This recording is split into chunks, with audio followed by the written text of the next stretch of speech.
path followed by a body. So तीनों case लिख लेते हैं. Path followed by a body. So you can first write a body moves in a straight line path. A body moves in a straight line path if no force acts on the body. If no force acts on the body, or force acts on the body which is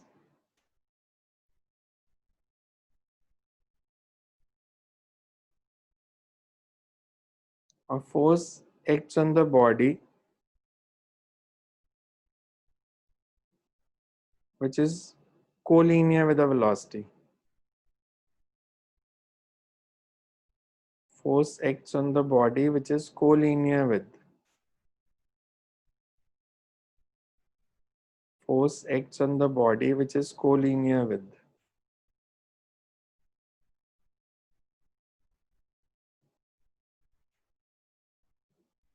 Force acts on the body which is collinear with velocity. Second, body moves in a circular path. Body moves in a circular path.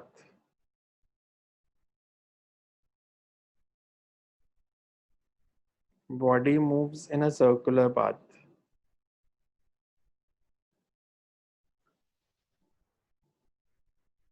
If there is one component of force which is perpendicular to the velocity, if there is one component of force which is perpendicular to the velocity, and third is body moves in parabolic path. If a constant force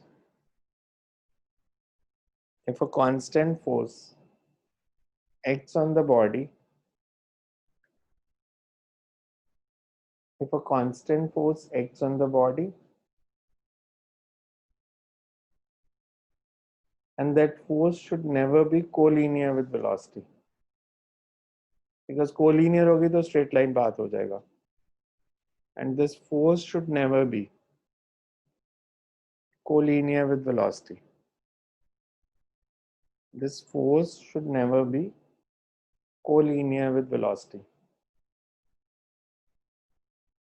This force should never be collinear with velocity. Next, to write projectile motion. Projectile motion.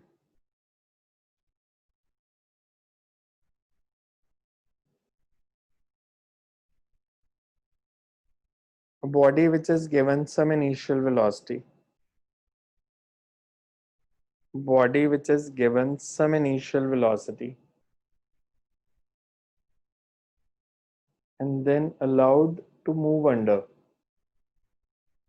And then allowed to move under the effect of gravity alone. Body which is given some initial velocity and then allowed to move under the effect of gravity alone is called projectile motion.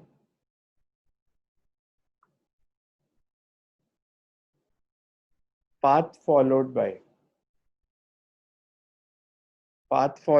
the projectile is called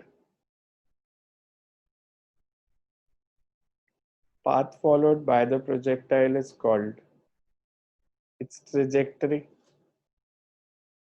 Path followed by the projectile is called its trajectory.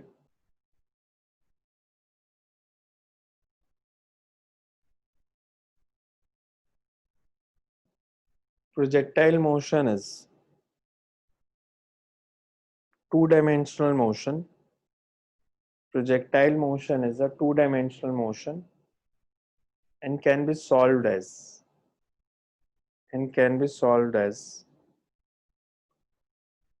two one-dimensional motion and can be solved as two one-dimensional motion.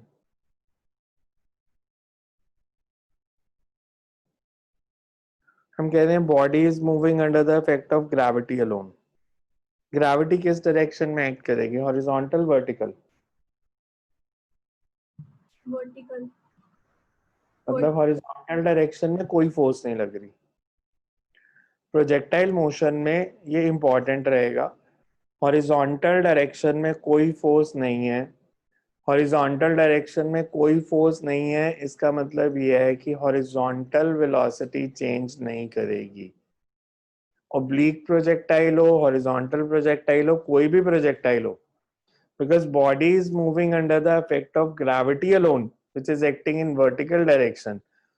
Horizontal direction में कोई force नहीं लगती, मतलब horizontal momentum, horizontal velocity, ये सब constant रहते हैं, ये चेंज नहीं करेंगे। जो भी चेंज आएगा वो वर्टिकल डायरेक्शन में आएगा। वर्टिकल वेलोसिटी चेंज करेगी, वर्टिकल मोमेंटम चेंज करेगा, बट हॉरिजॉन्टल नहीं। So you can write as body is moving, as body is moving under the effect of gravity alone, as body is moving under the effect of gravity alone, therefore as body is moving under the effect of gravity alone, therefore as body is moving under the effect of gravity alone, therefore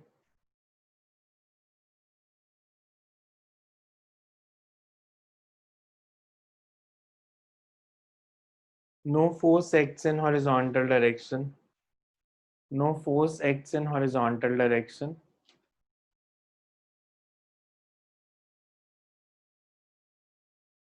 thus horizontal velocity as well as horizontal momentum remain constant.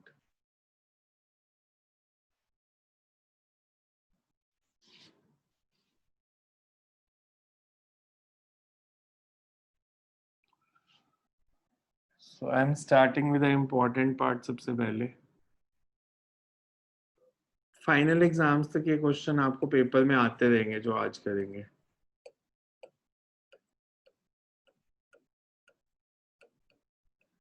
In fact आज जो derivation करेंगे पिछले साल almost हर school के final exam में 5 marks में आई थी। Oblique projectile, oblique projectile हम कहते हैं when body is given some initial velocity and allowed to move under the effect of gravity alone.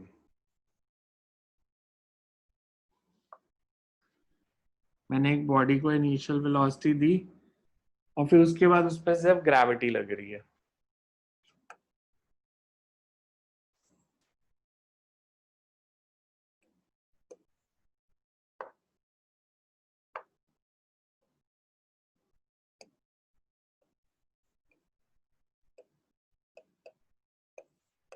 Initial velocity दी u at an angle theta. हमने एक निकालना होता है maximum height of the body. h कितना है? t इज इक्वल्स टू 0 पे मैंने बॉडी को थ्रो किया। हमने बताना है हाईएस्ट पॉइंट तक पहुंचने का टाइम कितना होगा, that will be called time of ascent. पूरा पाथ कवर करने का टाइम कितना होगा, that will be called time of flight.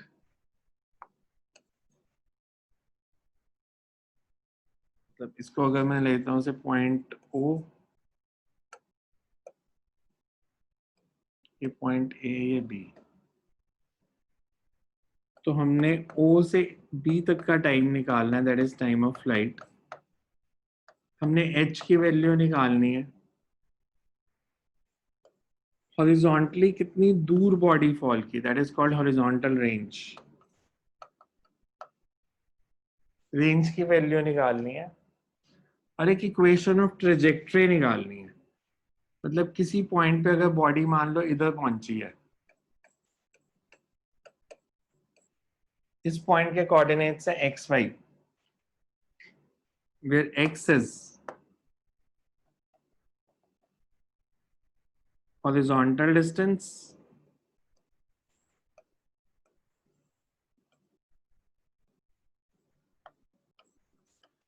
हमने एक्स और वाई में रिलेशन निकालना। इक्वेशन ऑफ ट्रेजेक्ट्री अगर फाइनल एग्जाम में आएगी तो वो 3 मार्क्स का अलग क्वेश्चन होगा, अदरवाइज आपको ये तीनों वैल्यूज निकालनी आती हैं 5 मार्क्स में। Find time of flight, horizontal range and maximum height of the body. ठीक है, तो हम इसको ले लेते हैं दैट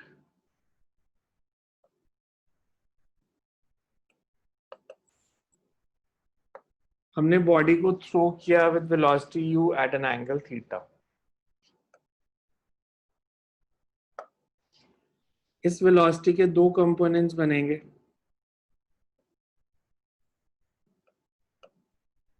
हॉरिजॉन्टल डायरेक्शन में वेलोसिटी होगी u cos थीटा,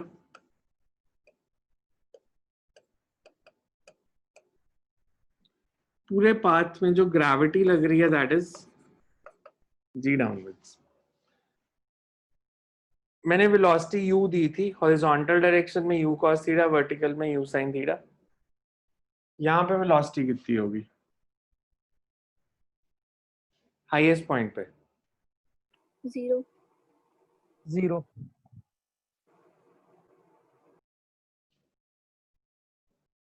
यहाँ पे हॉरिजॉन्टल वेलोसिटी कितनी है सबसे नीचे? लोएस्ट पॉइंट पे हॉरिजॉन्टल वेलोसिटी कितनी है?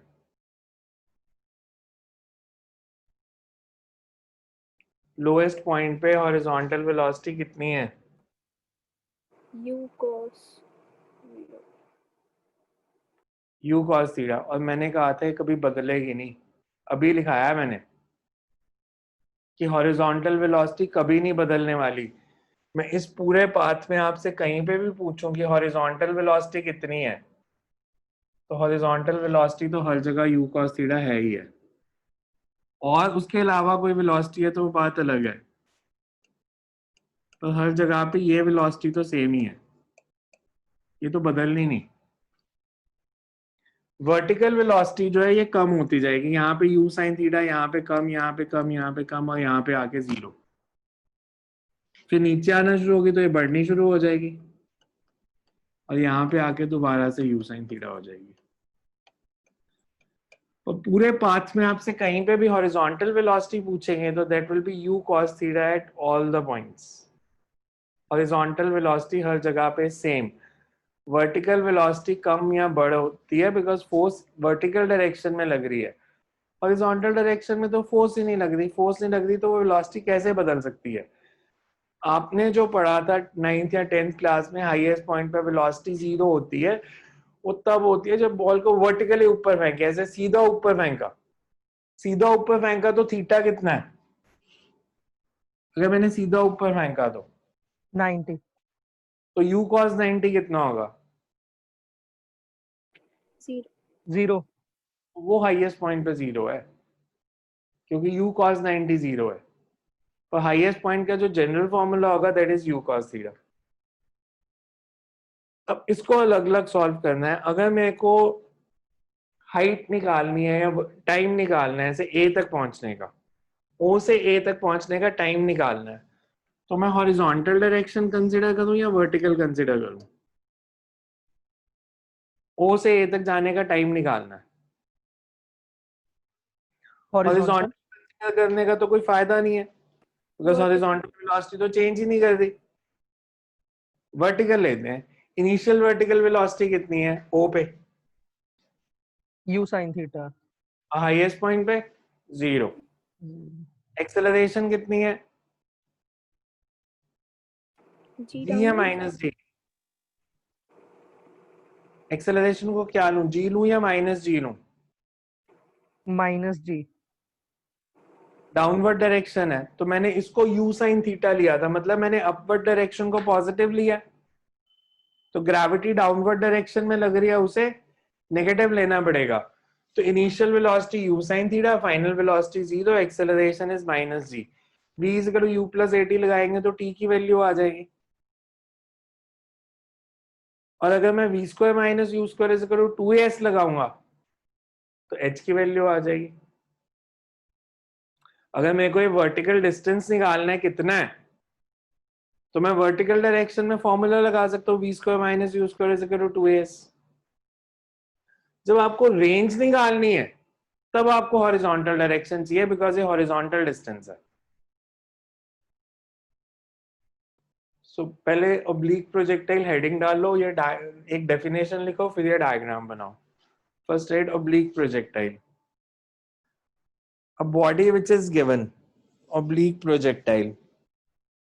A body which is given some initial velocity u. A body which is given some initial velocity u at an angle theta. A body which is given some initial velocity u at an angle theta with horizontal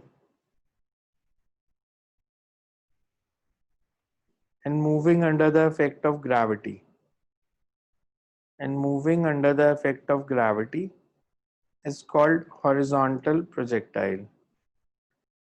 And moving under the effect of gravity is called horizontal projectile. Sorry, oblique projectile. It's called oblique projectile.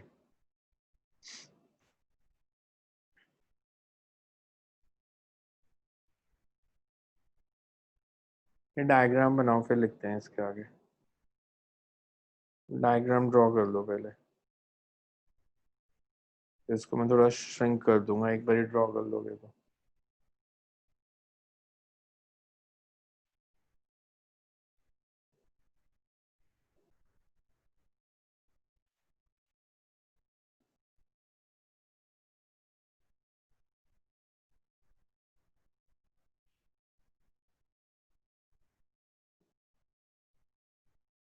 Sir हाँ जी. Sir अगर ओ ए निकालना हो तो कैसे निकालेंगे? ओ से ए का distance, yes, ये डिस्प्लेसमेंट. ओ से ए का डिस्टेंस. पाइथागोरस थ्योरम, h और r/2 का whole square, h square plus r/2 का whole square. But sir Pythagoras theorem तो तब लगती है ना जब ट्राइंगल्स की बात हो रही होती है. अब हम स्ट्रेट लाइन ज्वाइन कर देंगे ना ओ से ए तक. ओ से ए तक कर्व की जगह स्ट्रेट लाइन बना देंगे. तो अगर कर्व का डिस्टेंस निकालना हो तो? फिर इंटीग्रेशन करनी पड़ेगी. ठीक है sir.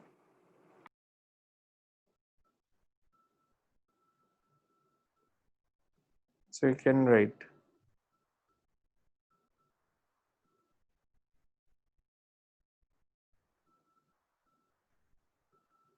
consider a body which is thrown with initial velocity u.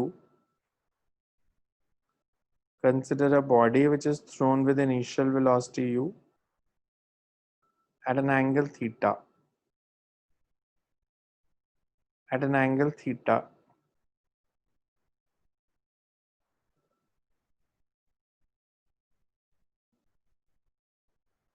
At an angle theta with horizontal.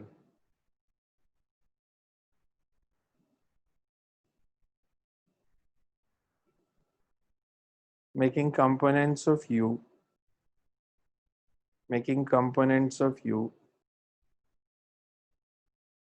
U cos theta x in horizontal direction. U cos theta is horizontal velocity. And u sin theta is vertical velocity. U cos theta is horizontal velocity. And u sin theta is vertical velocity. And u sin theta is vertical velocity. Acceleration x in vertical direction and is minus g. Acceleration x in vertical direction and is minus g. First heading डालो, time of ascent. Time of ascent.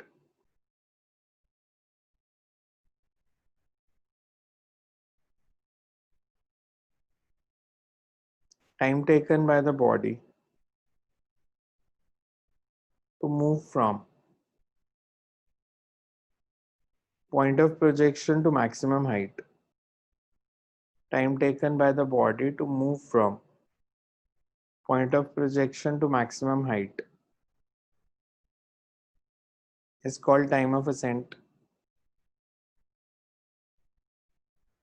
Is called time of ascent.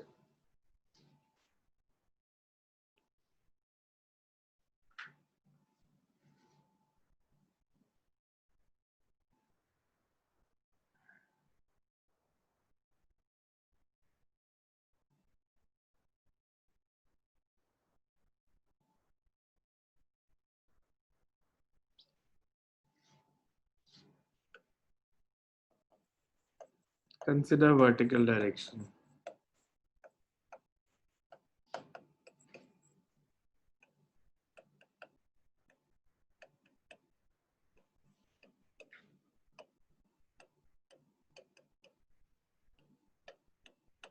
For motion from O to A.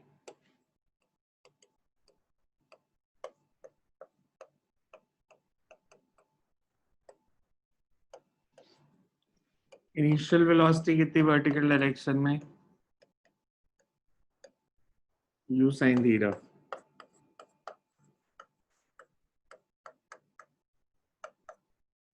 Acceleration is minus g.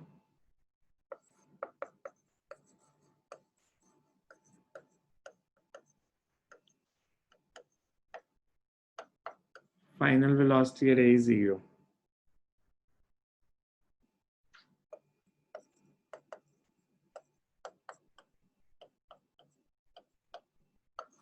Final velocity 0.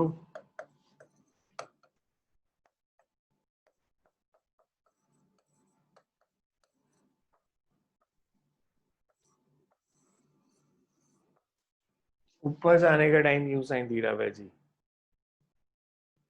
नीचे आने में same लगता है different?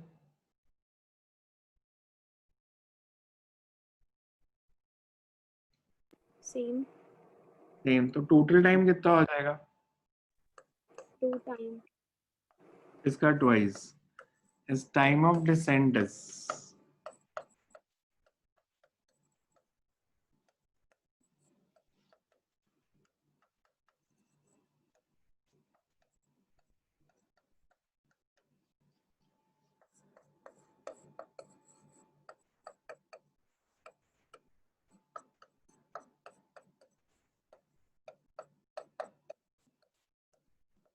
Double. और इसको इस form में याद रखना. 2u y by g और बेटर फॉर्म में याद रखना है तो you can remember it as 2u y upon a y. Horizontal vertical velocity upon vertical acceleration.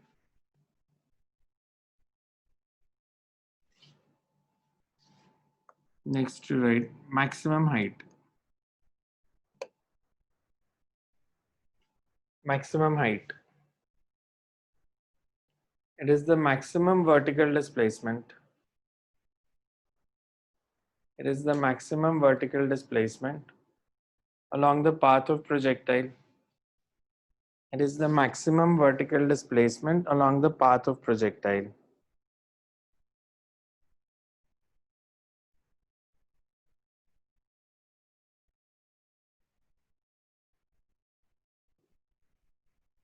It is the maximum vertical displacement along the path of projectile.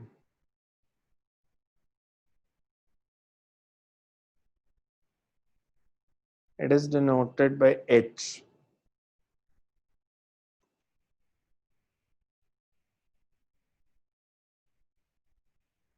Consider vertical direction as body moves from O to A. Consider vertical direction as body moves from O to A.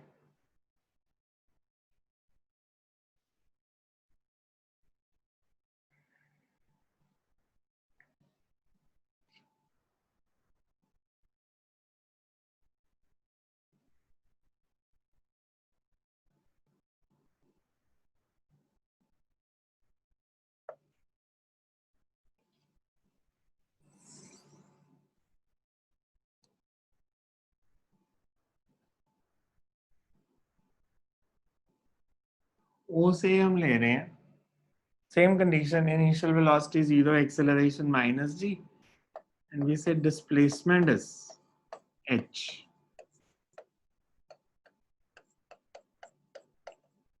Vertical direction में displacement h. Formula using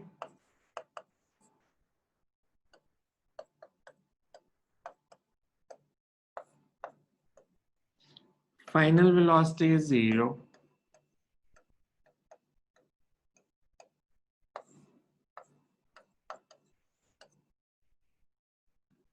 That means maximum height is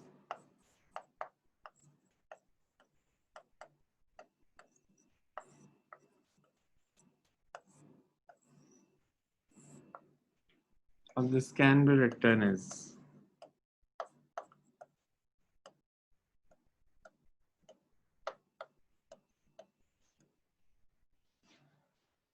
u square sin square theta by 2g.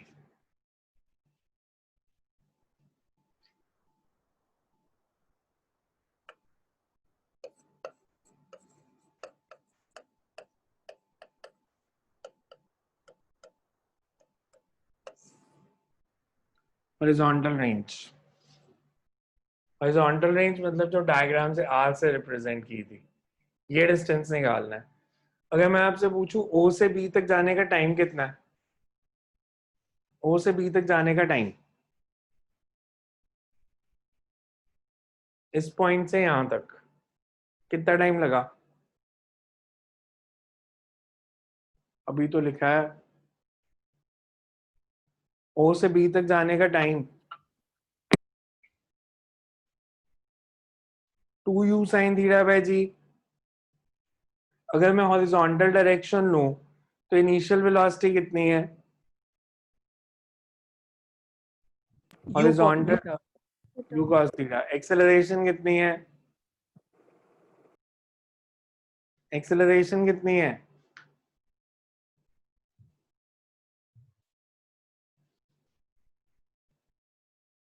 जाग रहे हो या सो जाते हो बीच में?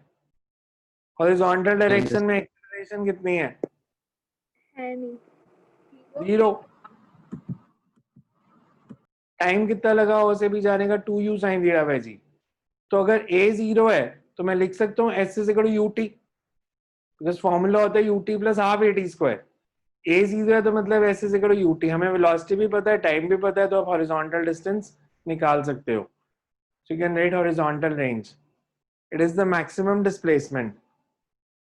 It is the maximum displacement of projectile. It is the maximum displacement of projectile in horizontal direction.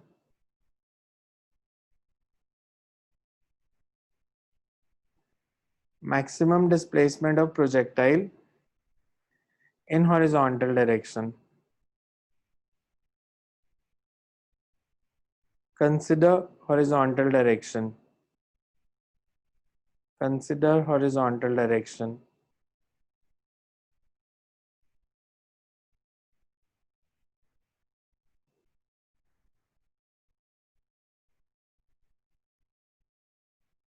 Initial velocity.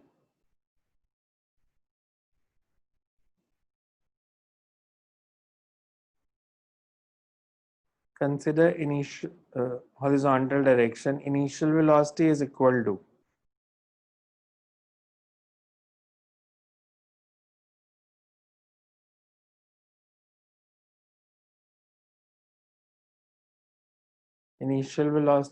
u cos theta. Acceleration is equal to 0. S is equal to R.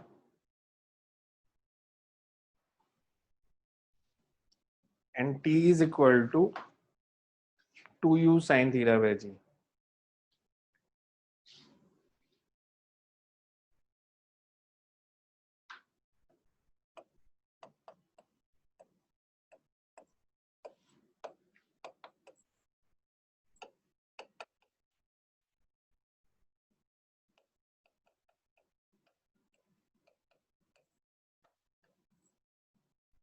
Using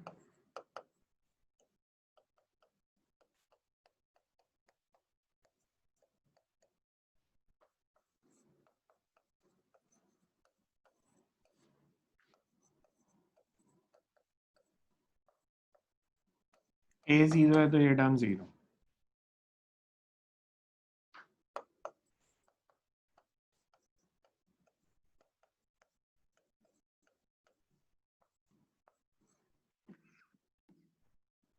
तो अब इसको ऐसे भी लिख सकते हो.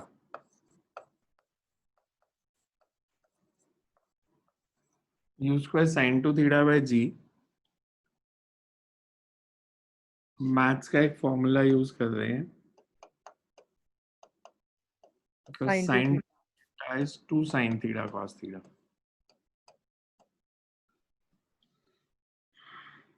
Or you can also write as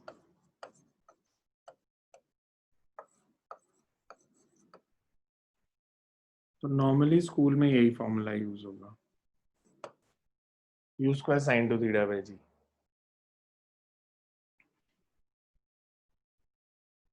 range maximum कब होगी? Range is maximum for given speed. For given speed मतलब अगर u कांस्टेंट है. अगर sin 2 थीटा की वैल्यू मैक्सिमम होगी मतलब 1, मतलब 2 थीटा की वैल्यू 90,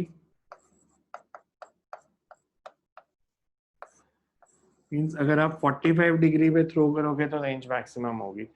सबसे दूर फेंकना है तो 45 के एंगल से थ्रो करो.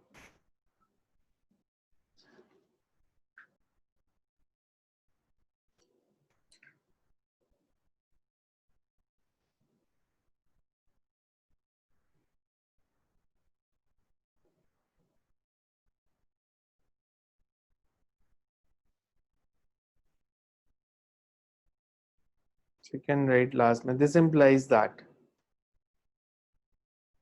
for a given speed, range is maximum. For a given speed, range is maximum if theta is. For a given speed, range is maximum if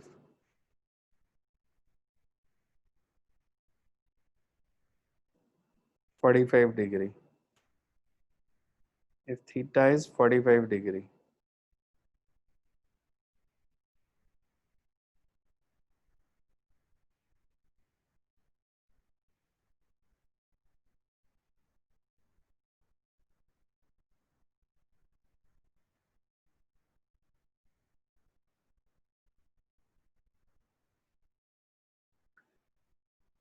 इसके आगे एक होमवर्क के लिए क्वेश्चन लिखो. Show that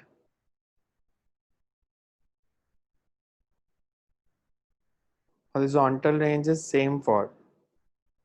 Show that horizontal range is same for two angles theta 1 and theta 2. Horizontal range is same for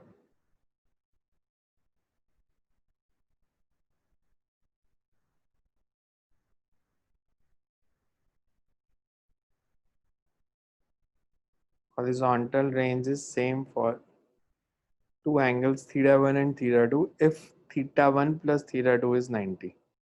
मतलब complementary angles के लिए range same होगी कि 30 और 60 की रेंज सेम होगी, 15 एंड 75 की रेंज सेम होगी. So you have to show that range is same for two angles theta 1 and theta 2 if theta 1 plus theta 2 is 90.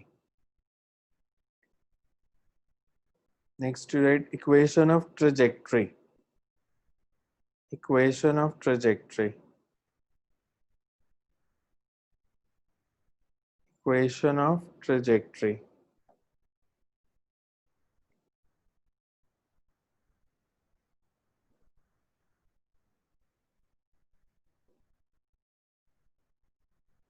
It is the relation between the horizontal and vertical distance traveled.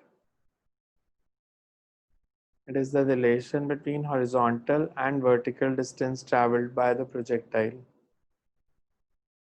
Relation between horizontal and vertical distance traveled by the projectile as it moves under the effect of gravity. As it moves under the effect of gravity.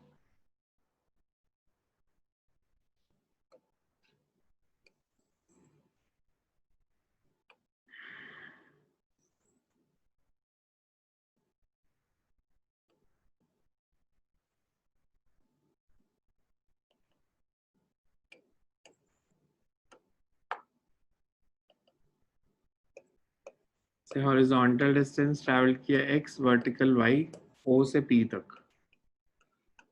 तो हमने x और y में relation निकालना है।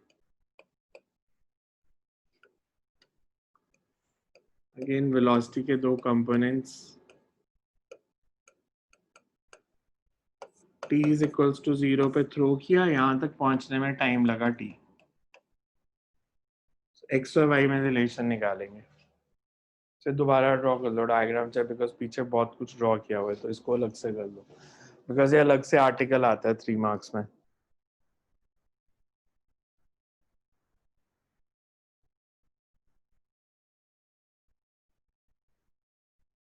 So you can write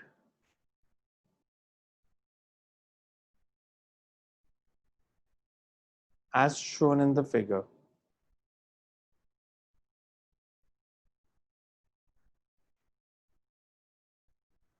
As shown in the figure, as the body moves from O to P,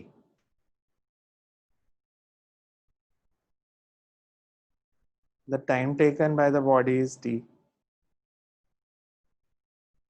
Time taken by the body is t. Consider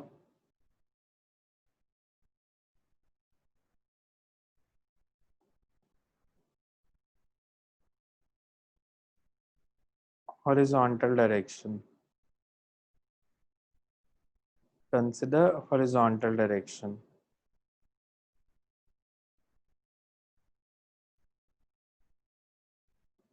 Initial velocity. Consider horizontal direction.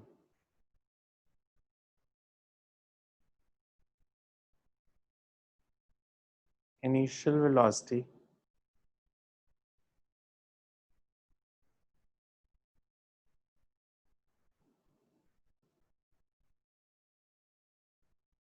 Is u cos theta.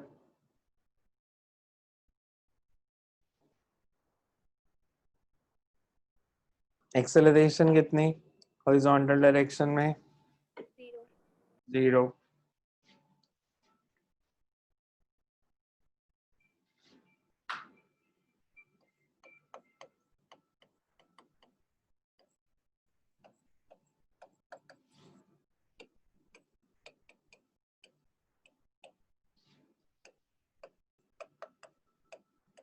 Distance traveled is x, time taken is t. Using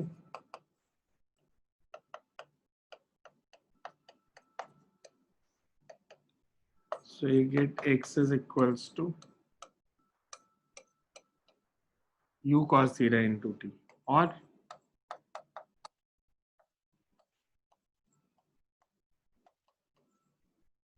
t is equal to x by u cos theta. Consider vertical direction.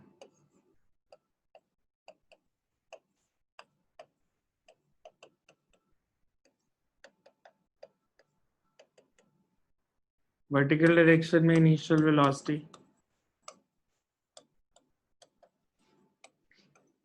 u(y) is u sin theta. Acceleration कितनी?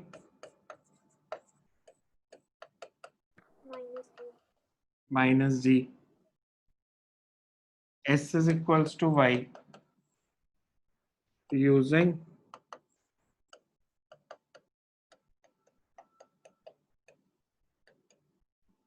S की वैल्यू y, u sin theta into t minus half G T square. इसको हम कहते हैं second equation. t की वैल्यू first से सेकेंड में सब्स्टिट्यूट कर दो। Substitute 1 and 2, u sin theta t की वैल्यू x upon u cos theta minus half जी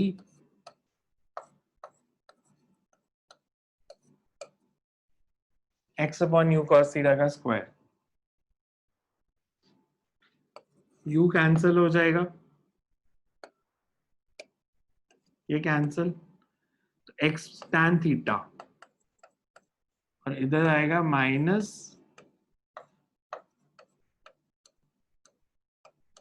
तो ये तो एक फॉर्म होगी हमारी इक्वेशन ऑफ ट्रेजेक्ट्री की. This is one form.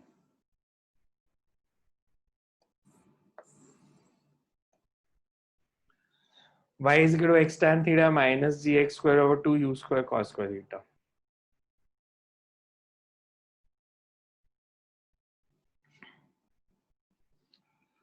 मैं इसमें अगर x tan थीटा को कॉमन लूं तो क्या आएगा?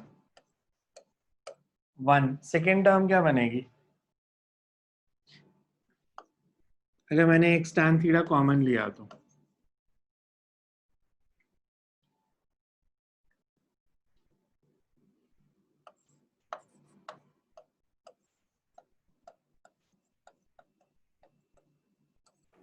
gx यही आएगा. ब्रैकेट ओपन करके देख लो, यही टर्म बन जाएगी. बिकॉज न्यूमरेटर और डिनोमिनेटर में tan थीटा कैंसिल हो जाएगा, तो ऊपर आ जाएगा 2gx square. cos square theta into tan theta क्या होता है? cos square theta into tan theta. tan theta is sin theta over cos theta, तो क्या बना? cos theta into sin theta.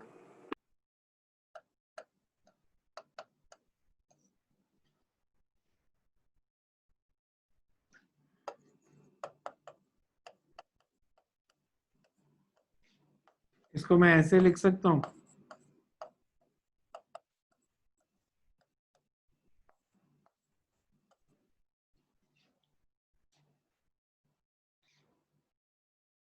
ठीक है. ये g को डिनोमिनेटर में ले आया. ये क्या है?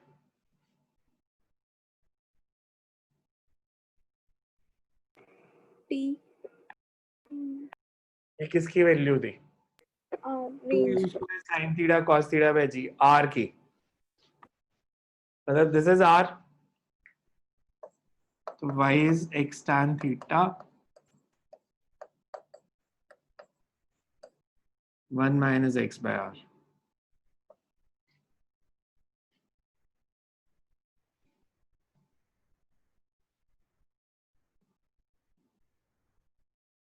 So this is second equation of trajectory. दोनों फॉर्म में याद रखनी पड़ेगी.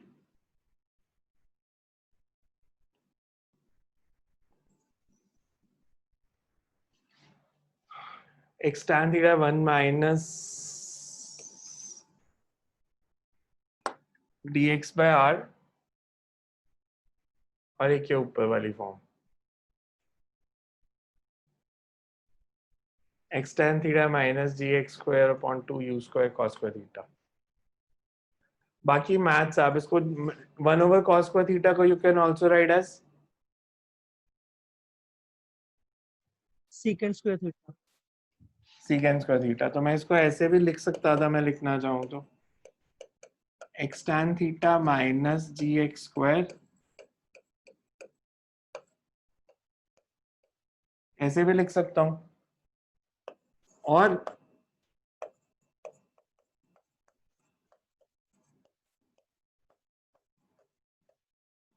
secant square theta को क्या लिख सकते हैं?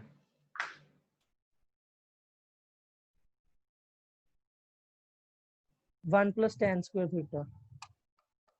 तो क्वाड्रेटिक इन tan थीटा बन जाती है. तो बट ये दो इक्वेशन याद रखो, बाकी तो रीअरेंज तो आप कर सकते हो पेपर में जब जरूरत पड़ेगी. तो ये दो इक्वेशंस याद रखनी है. x tan theta minus gx square over 2 u square cos square theta, और y is x tan theta 1 minus x by r. So हमने जितनी डेरिवेशन की हैं, h की, r की, टाइम ऑफ फ्लाइट की और इक्वेशन ऑफ ट्रेजेक्टरी, एक बार इसको पढ़ लेना और दोबारा से लिख के देखना, बिकॉज ये फाइनल एग्जाम में 5 मार्क्स में आना ही आना है. हर स्कूल में आता है, तो स्कूल के लिए ये बहुत इंपॉर्टेंट है. कंपटीशन में तो न्यूमेरिकल्स ही चाहिए होंगे, फॉर्मूलाज चाहिए होंगे, बट इन सबकी डेरिवेशंस याद रखना. सो नेक्स्ट टाइम करेंगे फिर इसके आगे. thank you sir.